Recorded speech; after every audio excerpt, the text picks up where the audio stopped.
ทักทายสบายดีFCที่เคารพและแพงน้องมือนี้ก็ได้เดินทางมาอยู่ที่แถวตลาดดงมักค่ายนครหลวงเวียงจันทน์ก็เลยแวะมาแถวป่า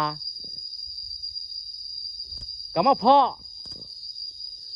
จักรจันทร์เขียวหลายเนาะนี่มันแตกไปแน่นะก่อนหน้านี่หลายกว่านี้เองนี่มาเบิ่งในกกใหม่กกนี่โอ้โหลายรีเบิ่งเด้อสิซุ่มให้เบิ่งเด้อท่านผู้ชมเห็นบ่หลายอีหลี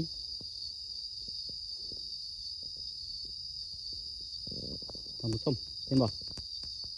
โอ้โหหลายอยู่แถวป่ายุ่งกันหลาย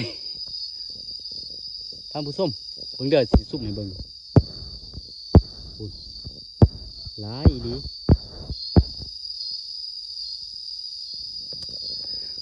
ว่าสิไปเอาก้าวติดหนูมาติด